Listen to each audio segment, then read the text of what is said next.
दिल्ली और भोपाल से गिरफ्तार खबर है। एनडीटीवी की टीम कथित आतंकी के घर पहुंची है। आपको बता दें कि कल ही दोनों जगहों से गिरफ्तार किए गए हैं आतंकी। तो बड़ी गिरफ्तारियां यहां पर हुई थी, जिनका जो कनेक्शन है वो आईएसआईएस से जोड़कर देखा जा रहा है। और इस सिलसिले में क्या इनके मंसूबे थे, ये अब जांच एजेंसियां तलाशेंगी। उधर एनडीटीवी की टीम इनके घर पर पहुंची है। जो ये दो जगह से गिरफ्तारियां हुई हैं, दिल्ली, भोपाल, इन जगह से इन आतंकियों को गिरफ्तार किया गया है।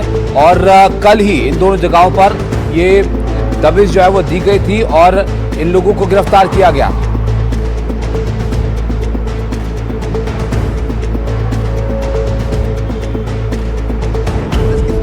भोपाल के करोद इलाके से एक संदिग्ध आतंकी को गिरफ्तार किया है, जिसका नाम अदनान है। हम इस वक्त इंडस रेजेंसी में मौजूद है और यहीं से अदनान को दिवाली के ठीक पहले दिल्ली पुलिस की टीम ने गिरफ्तार किया है।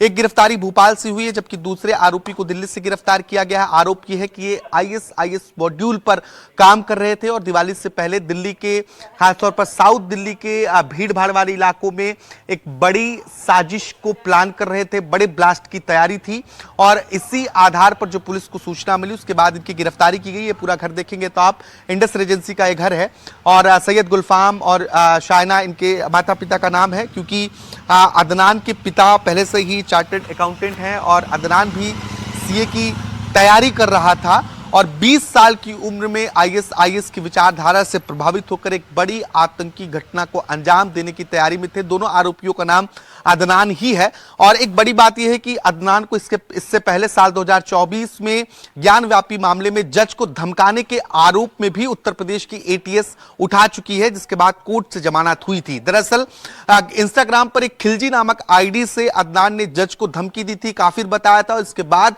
काफी हंगामा हुआ और अब कहीं जाकर यह पता चला है कि सीधे आईएसआईएस से इसके संपर्क थे और इसी आधार पर एक बड़ी साजिश को अंजाम देने की तैयारी थी। पुलिस को ऐसे वीडियो मिले हैं जिसमें इन लोगों ने कुछ इलाकों की रेकी भी की है। आईडी बनाने की सामग्रियां हैं। पुलिस का दावा है कि ये आईडी भी बना रहे थे जिसके जरिए एक बड़ा ब्लास्ट किया जा सके। हालांकि लोकल थाने पुलिस को कोई सूचना इस संबंध में नहीं दी गई थी। एटीएस की सहायता से, मध्य प्रदेश एटीएस की सहायता से दिल्ली पुलिस के स्पेशल सेल ने ये पूरी कार्रवाई को अंजाम दिया। फिलहाल आरोपी और उनके अन्य सहयोगियों से पूछताछ की जा रही है।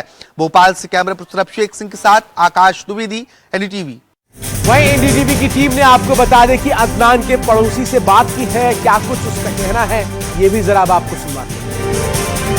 अदनान को कब से जानती हैं? क्या इस तरह कोई आशंका, कोई गतिविधि? 9th-10th में था, जब से जानती हूँ 9th में था। तो वो तो पढ़ने वाला बच्चा है, अच्छा बच्चा है।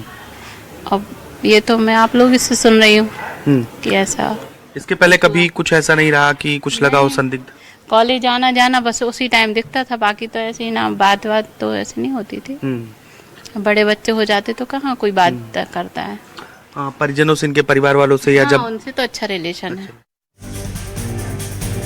श्रेया हमारे साथ जुड़े, हमारे सहयोगी श्रेया, आईएसआई से कनेक्शन इनका यहाँ पर देखा जा रहा है। बताइए कब से ये इस तरह की चीजों में संलिप्त थे, क्या ये किया करते थे और कैसे आईएसआई के संपर्क में ये लोग आए, क्या इसको लेकर पता चल पाया है?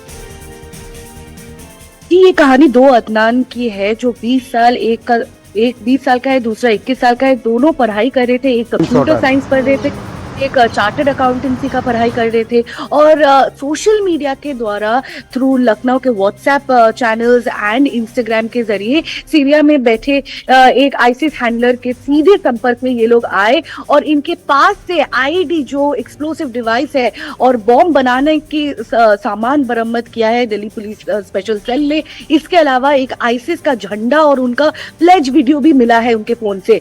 और ये लोग प्लान कर रहे थे कि दिवाली के टाइम जब बहुत ज्यादा क्राउडेड रहता है पूरा शहर, जो मॉल्स है और जो पब्लिक पार्क्स है, उधर दे वर टारगेटिंग द अटैक और इनका निशान था साउथ दिल्ली के मॉल्स और पब्लिक पार्क्स। और ये मॉड्यूल सिर्फ प्रचार तक सीमित नहीं था, बल्कि ये एक बड़े हमले की तैयारी में काफी आगे बढ़ चुके थे। तो अभी दिल्ली पुलिस स्पेशल सेल इसका और भी जो सस्पेक्ट्स है उनको इन्वेस्टिगेट कर रहे हैं। इसका नेटवर्क, आईसिस टेरर नेटवर्क का काफी शहरों में ये फैल सकता है, तो उसका भी अभी इन्वेस्टिगेशन चल रहा है और इंटेलिजेंस और सिक्योरिटी एजेंसीज मिलकर इन आतंकवादियों से पूछताछ कर रही हैं। बिल्कुल श्रेया, अब इनका नेटवर्क किस तरह का था ये भी खंगालेंगी एजेंसियां। बहुत शुक्रिया आपका सब जानकारी के लिए।